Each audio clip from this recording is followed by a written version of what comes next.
Mabuhay, mga kapwa Pilipino. Ako po si Edmar Estabilio, isang broadcast journalist at may-ari ng pinakamalaking Pinoy radio dito sa Japan. Isa ring OFW na nakabase dito sa Yokohama.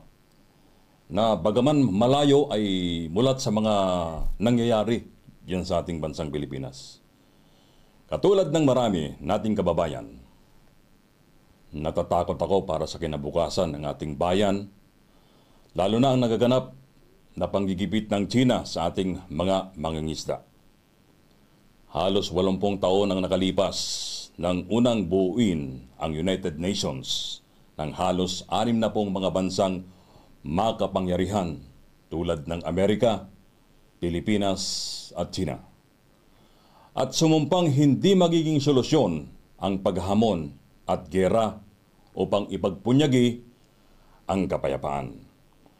Ngayon, mga kababayan, ay unti-unting nagiging halimaw ang China at tila hindi maawat ang kanyang uhaw sa poder, lupain at karagatan.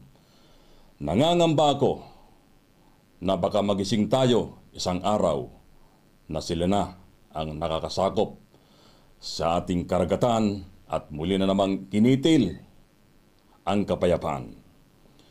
Nananawagan ako sa ating mga karatig bansa na tulungan ang aking bayan na ipaglaban ang West Philippine Sea. Hindi tayo palulupig, ngunit hindi rin namin ito kayang ng mag-isa. Dati nang pinagsisihan ng mga bumuo ng United Nations ang pait ng giyera. Huwag naman itong sabitin ng ating bansang Pilipinas. Kaya muli akong nananawagan mga kababayan sa ating mga karatig bansa na tulungan ang aking bansang Pilipinas na ipaglaban ang West Philippine Sea. Hindi tayo palulupig kalahi kapwa Pilipino. Ako po si Edmar Estabilio mula dito sa Japan. Maraming salamat.